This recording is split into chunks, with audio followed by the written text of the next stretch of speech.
Hello everybody, Amethyst Moonflower here, and thank you all for joining me. Excuse me.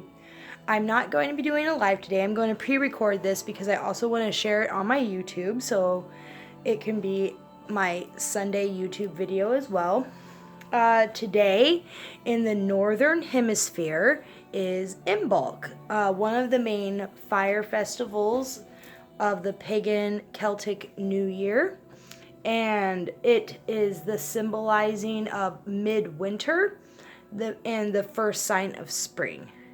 And I like to view it as sort of like a new year or the first Sabbath of the new year, how I view it, because it is the new year. We just entered into a calendar new year, and some people like to celebrate Samhain as the witch's new year, but for me personally, this is, for me, how I feel is more of a new year type of feel to it. So that's what I like to do. And as you can see here, this is my altar, and I'm going to be doing some special rituals later on tonight that I'm going to be doing privately. I usually almost always do Imbolc privately because of certain things that I do to celebrate. But what I have here on my altar is I have a goddess statue, a Brigid statue, or an Isis statue. You know, it's a moon goddess statue, but it's very easily usable for Bridget because Bridget is a three-faced goddess. She symbolizes many different things, and so I have her here on my altar to represent the goddess Bridget in her during her Sabbath. I also have it on the on your right, I have a Bridget Doll that I have made, and I have her laying in her little bed, and she's just made out of not corn. She's not a corn dolly because she's not made out of corn leaves. She's made out of like just these natural long leaves that I'm not really sure what they're from, but they work really well. And this is the little doll that I made, and so I have her laying here in this bed, and the cloth that she's laying on is actually a piece of fabric that my great grandmother on my mother's side cross-stitched long time ago, and so it's a ancestral. In the mother's side, it's my mother's mother's mother, so it very much symbolizes to me that very motherly energy. So I like to use that fabric for my bride's bed. I feel like it's very appropriate. And sorry if you hear that. That's my family walking around upstairs. And I also have going on here, I have my cauldron, which I have some herbs here that I'm going to be adding in as soon as the water gets hot. I have various crystals going on here. I have some citrine and some angelite, green calcite, lepidolite, fluorite, and some aquamarine and some amethyst, lots of clear quartz. And I also have my amethyst cluster and my celestite cluster and all those. I feel like the crystals I selected mainly for, you know, not just their color orientation, but for specific properties that I feel align to this to the Sabbath that I'm celebrating tonight. And in the center of this crystal circle is my citrine crystal point, because being that from this point the sun is going towards the spring equinox, the sun is gaining strength every day, and so I wanted to bring in that really strong solar energy. Also with solar energy, I'm also using my blessed water here is water that I blessed and consecrated during the summer solstice last year. So what I like to do during the summer solstice is I like to bless a whole jar of water and use it for very powerful sun elixir.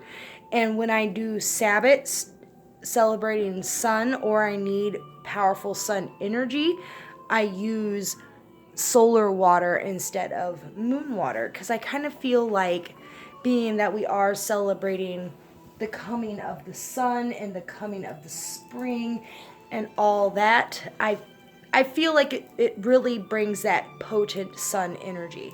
And I also found today that because Groundhog Day is another like Americanized version of Imbolc, and so, you know, if the groundhog sees its shadow or doesn't see its shadow, I'm not really sure how it works, but apparently spring is only 6 weeks away, so that's good. So we're going to have a shorter winter and an earlier spring, so I'm really super excited about that, at least according to the groundhog. And I also have my chalice of milk, because that also is one of those really strong symbolic things that people use during this time of year to celebrate, you know, pregnancy and animals getting pregnant in the belly, you know, when women create milk for their babies. And so there's this really high, like, newly refreshed energy going on. And in a dark room full of candles and lights to symbolize, you know, light in the darkness, the coming sun. So there's a ring of candles. Excuse me. And I'm also using here, this is my brow chakra candle, or third eye chakra candle, because the Yule chakra is the crown, and so the next chakra, as we move down through the wheel of the year, the next chakra in alignment would be the third eye. So since that is the chakra that is mostly associated with Imbolc, that is more focused here in the center, I'm working on my third eye chakra. And also, that's one of the reasons why I'm having a lot of purple here. I mean, purple is my favorite color. I have a purple candle in the corner here. I have very clear iridescent candle holders to represent like that pastel, clear white pastel iridescent type rainbow theme. Over here, I have my Aquarius new moon wishful jar that I just made last week for the Aquarius new moon, and I'm still using the energy. I'm keeping it on the jar. I feel like it's very appropriate for what I'm doing here. And also I have my salt candle and my salt jar, because salt is very purifying. And this is a time for purification. And I really wanted to bring in that new purifying, cleansing energy. And I'm really focusing on everything that has to do with cleansing and clearing. And so what I did today was I cleansed my sacred space. I cleaned around the house. I really just went through everything and just refreshed and cleansed and purified, you know, my room. And I used white sage to cleanse my space and myself. And this is also a really good time of year that if you have any like magical tools such as brooms and wands and athames and censers, like all of your main or really the tools that you use the most, or the main tools that you would use in your craft, this is the time to cleanse and purify them or make them. Like if you don't have a wand yet or you don't have a broom yet and you want to make those, now is a really appropriate time to make a broom or to make a wand and bless and consecrate it as well. So this time of year is just all about cleansing and purification and initiating. And that is another reason, one of the main reasons why this time of year my celebrations are usually very private, because I always reinitiate myself into my craft. It's not always the same every year, because every year my spirituality evolves. And so, I do believe that if you're really focusing on your spiritual journey, you're never going to be in the same place.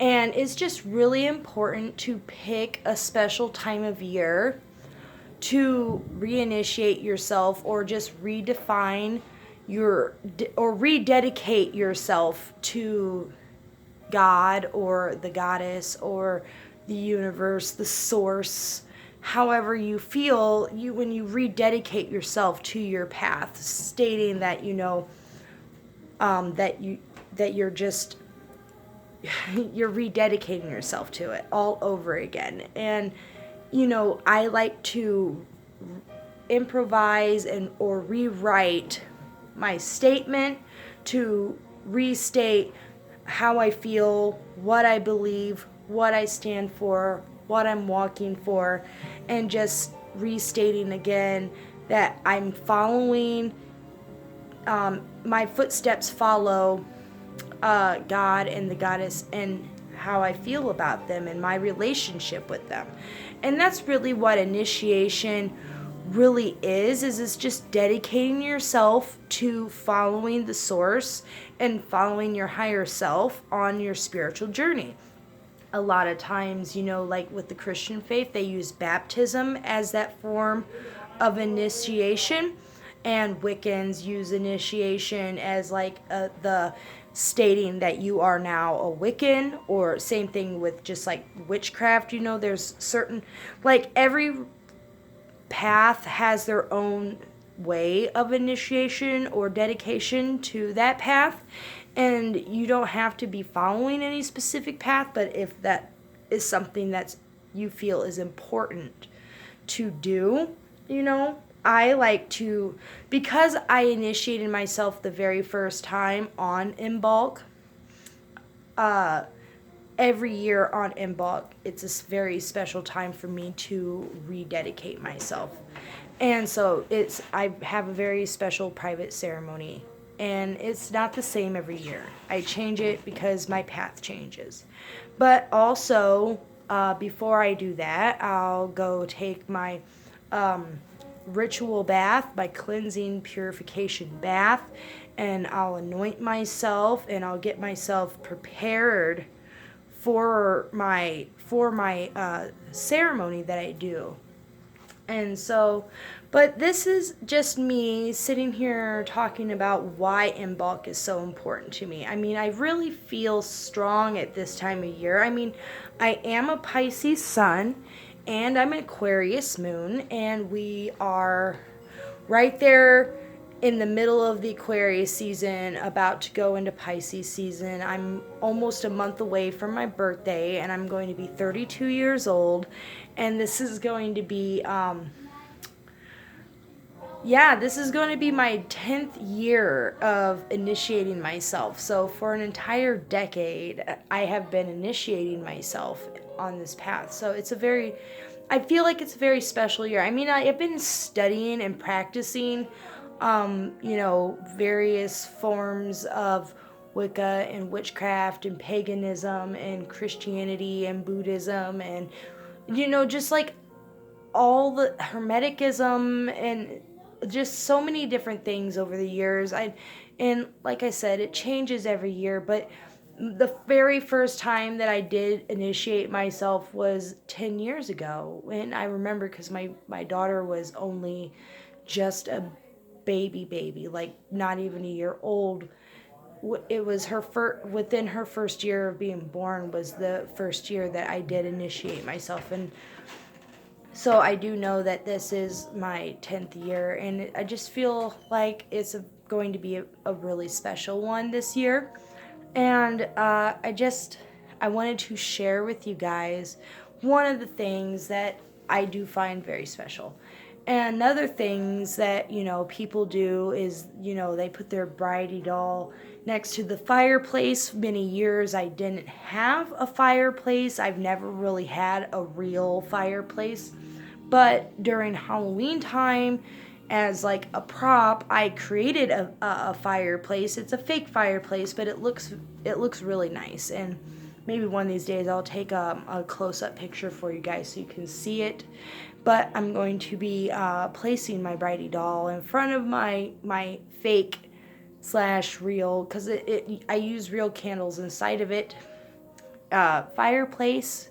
And also you can make God's eyes or Bridget crosses, and I made those with my daughter in the past, and I hung those up on the tree. Another thing you can do is go for a nature walk and enjoy being outside and getting fresh air and just looking for signs of spring. And me and my family also went and did that today. We went on a walk around a local pond, a little walk, and it was so pretty because it was really nice outside. It was like 56 degrees when we was walking around, and the sun was shining and the wind wasn't too bad, and it was a gorgeous day outside. But there was still ice on the edges of one side of the pond, and when the waves would crash, the ice would still it would move with the waves, and it was like ice cubes or ice chunks, ice crystals, and they was just floating on the water, and it sounded like crystals or gems just like clinking gently up against each other and up against the shore. Every time the wave hit, it was like I can't even recreate the sound. It was so beautiful, and it was like you could see the first signs of spring everywhere you was looking. I mean, there was little buds everywhere, and it was just in the air. And it's just nice because when you've been cooped up in the winter so long, you don't get as much fresh air as you would like to. And so it was really nice to be able to experience that with the family and to get out and appreciate the coming spring and nature and all that stuff. And yeah, so that was great. And another thing that people like to do is, write poems or sing songs at this time of year, because Bridget was a goddess of poetry. And I mean, I'm not very good at writing poetry, but I like reading poetry, so I may appreciate some poetry during my ceremony and share that with the goddess as well. And another thing that is really good thing to do during this time of year, and it's not a Celtic tradition, it's actually more of a Native American tradition. And every year I burn my white sage and my loose incense in my abalone shell on top of my charcoal for all of my rituals. And I'll let the shell get full until it's like almost overflowing with ashes, and then I take those ashes when it's too full and I put them in this jar. And you can't really see, but here you go, there's some light.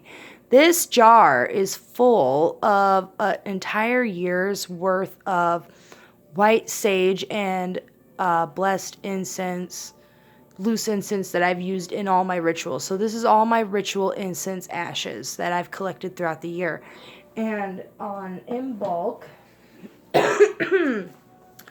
at the in the east, when the sun first comes up, you're supposed to bury the incense in the east in the ground, to kind of like give back and honor the ashes of your incense, because white sage is a very sacred plant, and you should honor the ashes of your incense, because every little bit is sacred, especially in magic. And so, I haven't really done this before because I didn't know that that's something that people did. But when I first heard about it, I thought it was so beautiful, and so I decided this last year, that I was going to collect all those ashes. And so this is going to be my first year where tomorrow morning I'm going to wake up early so that I can bury my ashes at the east to honor them. But I also thought it would be really good. I kept just a little bit of ashes from the year before to lay the bed down. And so this is the first block of charcoal in the fresh bed for the coming year. So that's really special to me in a sense, because incense is a big part of my rituals and my magic and my ceremonies, my sacred space, and white sage, I've always loved using white sage, and I honor it and I respect it. So, and then here I have my little jar of herbs, and now that my water is actually hot from the flame, I can add all of my herbs, and just like a little potion or potpourri, that hot water will kind of, it'll release the scent. And I handpicked all those herbs special for tonight for what I was going to be doing. So I'm going to let that steep all night long while I do my ceremony. So yeah, and really the list of things to do for Imbolc is really, really long, like spring cleaning your house and all these things. So if you really want to know more about Imbolc, there's lots and lots of information out there about it. And I'm not going to be here all night talking about it, but I did want to share a little bit with you guys, and I wanted you to appreciate my altar with me and talk about it a little bit with you guys.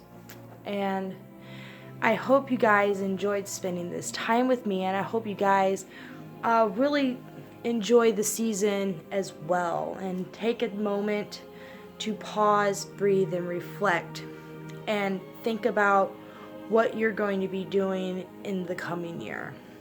All right? So thank you all for coming and joining me here in my space, and I wish you all a happy, blessed Imbolc, and may your spring come soon. Oh, and to the people on the opposite side of the earth in the southern hemisphere, I like to wish you all happy Llamas. Thank you, and I honor you on the opposite end of the wheel. There's always a balance as we go into spring. They're enjoying their last little bits of summer before their autumn equinox, so there's always that spinning wheel, and I like to take a moment to honor that as well. So thank you all for joining me, and I hope you guys all have a wonderful night. Thank you. Blessed be.